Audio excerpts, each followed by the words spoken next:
আজকে আপনাদের সাথে শেয়ার করব একটা প্রয়োজনীয় জিনিস। এটা হচ্ছে সিঙ্ক র্যাক, আর এটা কতটুকু প্রয়োজনীয় জিনিস সেটাই আপনাদের সাথে আজকে আমি শেয়ার করব।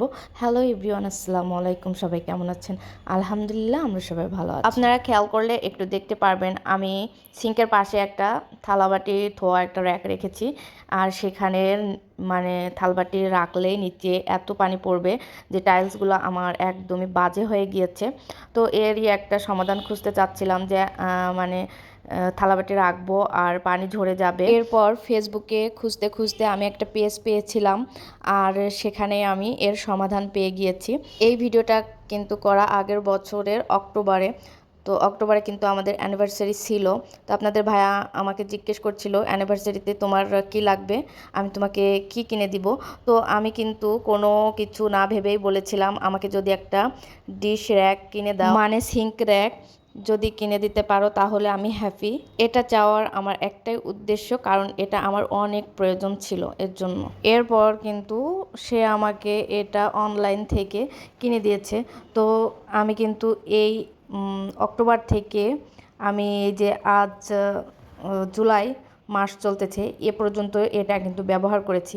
তো আপনাদের সাথেও শেয়ার করব যে এটা কতটুকু কাজের। আমার মনে আছে এটা যখন এসে পৌঁছায় তখন কিন্তু ডেলিভারি ম্যান ফোন দিয়েছিল, আমি সেটা রিসিভ করতে পারিনি। পরে গিয়ে আপনাদের ভাইয়া বলছিল যে কল দিয়েছে কিনা, তো আমি বলছিলাম হ্যাঁ কল দিয়েছে। তবে এটা কিন্তু হোম ডেলিভারি দিয়ে যাওয়ার কথা ছিল। তবে আপনাদের ভাইয়া বলছিল যে চলো আমরা মানে সেই রাতেই গিয়ে আর কি এটা নিয়ে আসা হয়েছিল। আপনাদের ভাইয়া জোর করছিল যে থাক, কালকে ওরা দেওয়ার থেকে চলো আমরা আজই নিয়ে আসি। তো আমরা কিন্তু গিয়ে ডেলিভারি ম্যানের থেকে কিন্তু এটা নিয়ে আসছিলাম। তো এটা কিন্তু খুব সুন্দরভাবে আপনাদের ভাইয়া সেট করে দিয়েছে, দেখলেন। তো সেট করার পরে এটার লুক দেখুন, অসাধারণ আর অনেক কাজের একটা জিনিস। এটা থাকলে আপনার কিচেনের মানে অনেকটা কাজ সহজ হয়ে যাবে। আর এই এত সুন্দর একটা কোন পেজ থেকে কিনা হয়েছে, অবশ্যই আপনাদের মনে এই প্রশ্নটা আসছে।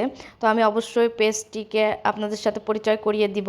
আপনার কিচেনে যদি এই একটা র্যাক থাকে তাহলে কিন্তু আপনি একদম নিশ্চিন্তায় থালাবাটিগুলো মেজে মেজে এর উপর রাখলে পানি এমনি ঝরে যাবে, আর প্লেটগুলো মানে সব কিছু শুকনা থাকবে, আর সেগুলো ব্যবহার করতে অনেক ভালো হবে। এদিকে আমার রান্নাঘরের অবস্থা একদমই বেহাল অবস্থা দেখতেই পেলেন, কারণ পুরাটা আমি কিন্তু ক্লিন করতেছি, যে একবারে আমি ক্লিন করে এটা সেট করব। তো আমার কিন্তু এটা সেট করা হয়ে গিয়েছে, আর আমি এটা যে পেজ থেকে নিয়েছি সেই পেজের স্ক্রিনশট উপরে দিয়ে দিয়েছি, আপনারা দেখে নেবেন। নিশ্চিন্তায় কিন্তু এই পেজটা থেকে আপনারা সব কিছু অর্ডার করতে পারবেন। খুবই ভালো প্রোডাক্ট দেন এনারা। আর এখানে আমার একটা ক্ষতি হয়ে গিয়েছে। কোনটা ক্ষতি হয়েছে আমি বলি। তো আমি কিন্তু এই মগটা আমি মেজে আমি ওই র্যাকের ছোট ছোট যে হুকগুলো আছে ওটাতে বাঁধিয়ে রেখেছিলাম। কখনোই কেউ ওটাতে কিন্তু মগ বাঁধিয়ে রাখবেন না, কারণ এই যে এটা কিন্তু খুবই ছোট। এটা সাধারণত চামচ কিংবা যে ছাঁকনি এগুলো বাঁধানোর জন্য ঠিক আছে। তবে যদি আপনি মগ এখানে রাখেন তাহলে কিন্তু এটা পড়বে আর ভেঙে যাবে। এই যে চায়ের কাপ বাঁধিয়েছি, এটাও করবেন না, তাহলে পরে ভেঙে যেতে পারে। আমার 2-3টা এভাবে ভেঙে গিয়েছে। এরপরে কিন্তু আমি এখানে কিন্তু কাপগুলো রাখি না। তো এটা কিন্তু অনেক কাজের বলতেছি, আপনি ভারী ভারী হাঁড়ি পাতিল কিন্তু এর উপর রাখতে পারবেন। আর এখানে দেখুন মানে খুবই সুন্দর, কিন্তু এটা দেখতেও অনেক সুন্দর, আবার এটা কিন্তু অনেক কাজের একটা জিনিস।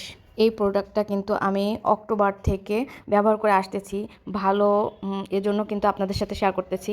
একদমই মানে মরিচা ধরে না, আর আপনি যদি এটা মুছেন ঠিক নতুনের মতোই থাকবে। তো এক কথায় এটা কিন্তু অসাধারণ। আর এই সুযোগে কিন্তু আমি আমার রান্নাঘরটাও ক্লিন করে নিয়েছি। আর যে র্যাকটায় আমি এই আগে থালাবাটি রাখতাম সেই র্যাকটা কিন্তু এই যে ধুয়ে পরিষ্কার করে নিয়েছি। এটাতে এখন আমি কিন্তু পেঁয়াজ, আলু, রসুন এগুলাই রাখবো। তো অলরেডি এই যে আমি একটু টুকিটাকি করে কিন্তু রেখেও দিয়েছি। তো দেখতে কেমন হয়েছে অবশ্যই সবাই বলে যাবেন। ভিডিওটি যদি ভালো লেগে থাকে প্লিজ লাইক, কমেন্ট, শেয়ার করতে ভুলবেন না। আর আমাদের জন্য অবশ্যই দোয়া করবেন। সবাই ভালো থাকবেন, সুস্থ থাকবেন। আল্লাহ হাফেজ।